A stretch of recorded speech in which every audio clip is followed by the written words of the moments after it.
उज्ज्वला जी, जय जिनेंद्र। आपने छैडाला के में छंद का कहा है कि कोटि जन्म तप तपे ज्ञान बिन कर्म झरे जे, ज्ञानी के छिन्माही त्रियुक्ति ते सहज टरे थे। तो उसमें तीन शब्द बहुत महत्वपूर्ण हैं, ज्ञानी, अज्ञानी और त्रिगुप्ति। अब इसमें छंदकार ने त्रिगुप्तिधारी को ही ज्ञानी माना है। यहाँ आपने को ये सोचना ज्ञानी कौन, अज्ञानी कौन। तो छंदकार ने तो त्रिगुप्तिधारी को ही इस छंद में ज्ञानी माना है। बाकी अन्य किसी को भी, चाहे चतुर्थ पंचम किसी भी गुण स्थान वाले को, नीचे महामुनिराज को छोड़ के किसी को भी ज्ञानी नहीं माना है। और त्रिगुप्तिधारी जो मुनिराज है उनको निश्चय रत्नत्रय की एकाग्र परिणति से ही इसकी सिद्धि होती है त्रिगुप्ति की। और ये यहाँ पर इन्हीं त्रिगुप्तिधारी मुनि की को ज्ञानी माना गया है। इन्हीं की चर्चा है ऐसे त्रिगुप्तिधारी मुनि की। ये त्रिगुप्तिधारी मुनि जो है अंतर मुहूर्त में घातीय कर्मों का क्षय कर देते हैं। इसीलिए क्षण मात्र में इनके लिए कहा गया है कि ये समस्त कर्मों को क्षण मात्र में क्षय कर देते हैं, क्योंकि ये त्रिगुप्तिधारी महामुनि है, निश्चय रत्नत्रय को प्राप्त है। निश्चय रत्नत्रय में गुप्त होने से ही त्रिगुप्तिधारी मुनि है और इनके अंतर्मुहूर्त में कर्म का क्षय हो जाता। यदि ये कदाचित छठवें गुणस्थान में भी विहार करते हैं तो ये त्रिगुप्तिधारी जो मुनिराज होते हैं वो अवधि ज्ञानी और मना परिज्ञानी निश्चित रूप से होते ही हैं। तो यहाँ छैडाला में जो कहा गया है छंद, उसमें अवधि ज्ञानी मन परिज्ञानी जो त्रिगुप्तिधारी महामुनिराज उनकी चर्चा है।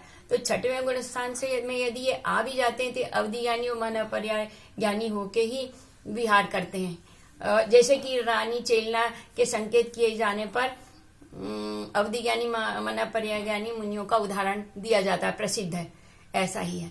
इसकी इन त्रिगुप्तिधारी मुनियों की महिमा प्रवचन सार की गाथा 238 में भी कही गई है।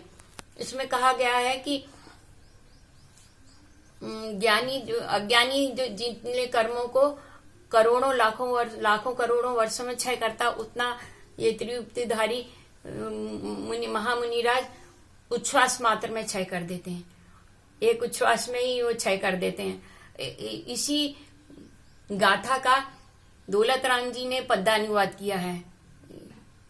मतलब प्रवचन सार की 238 नंबर की गाथा का दौलत राम जी ने पद्यानुवाद ये किया है कि कोटि जन्म तप तपे ज्ञान बिन कर्म झरे जे, ज्ञानी के छिन्माही त्रिगुप्ति ते सहज टरे थे। तो यहाँ ज्ञानी त्रिगुप्तिधारी मुनि है जो क्षण मात्र में, एक क्षण में सब कर्म को क्षय कर देते हैं। और यहाँ अज्ञानी किसको, बाकी सबको अज्ञानी माना गया है।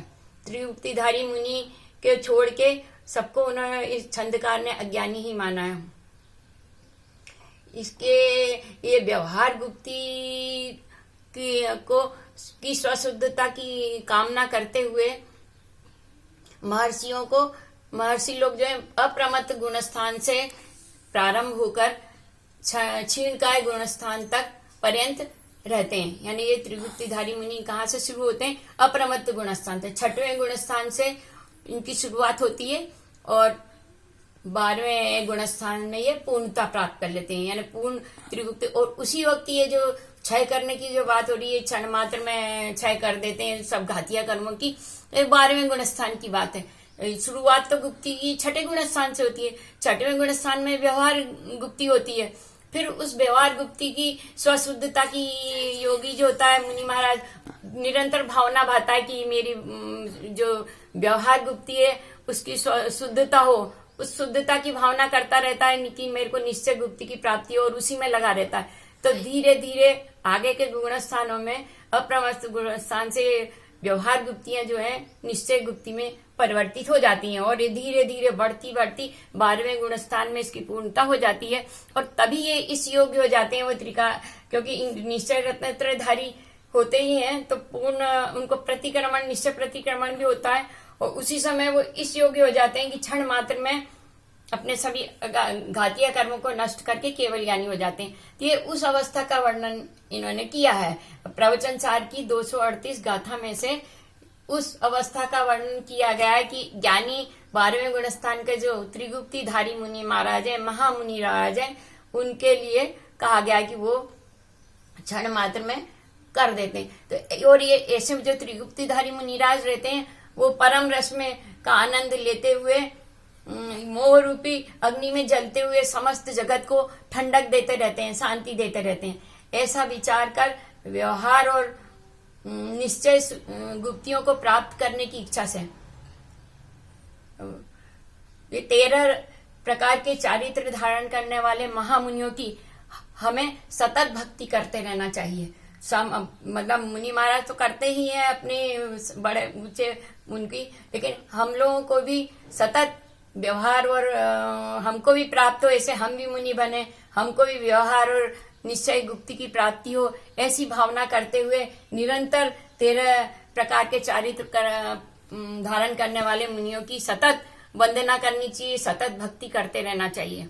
हाँ, अब ये है कि आपने जो कहा कि शुद्धोपयोग से रहित जो है उनको निर्जरा नहीं होती है, तो ये सही है कि शुद्धोपयोग में जो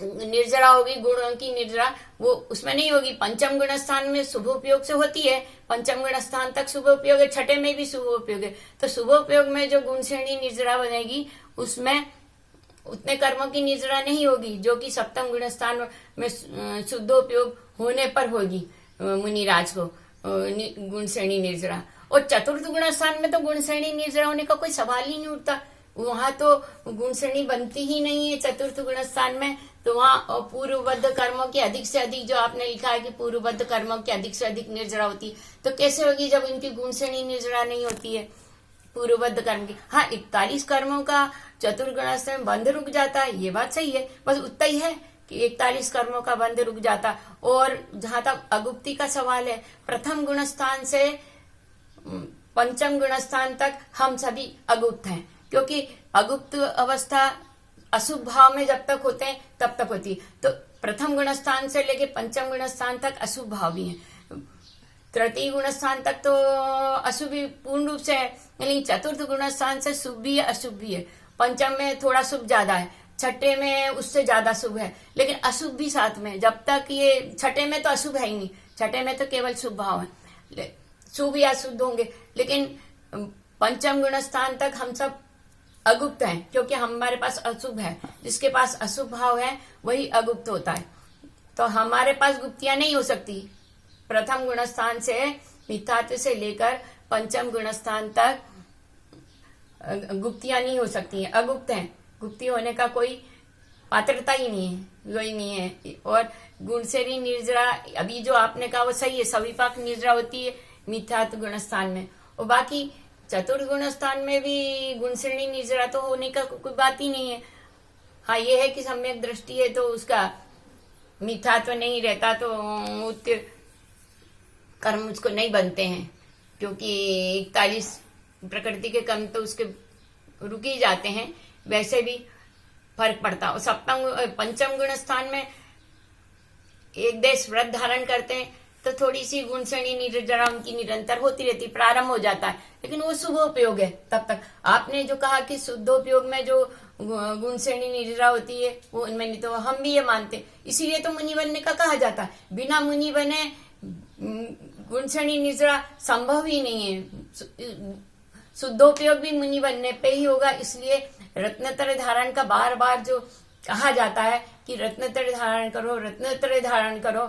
शांति सागर महाराज ने भी समाधि मरण के पहले समाधि मरण से कुछ समय पूर्व जो प्रवचन दिए उसमें बार बार यही कहा, नको डरो, संयम धारण करा, उनकी मराठी भाषा में। तो उन्होंने यही कहा कि संयम धारण से डरो मती, इससे ही धर्म की शुरुआत होगी।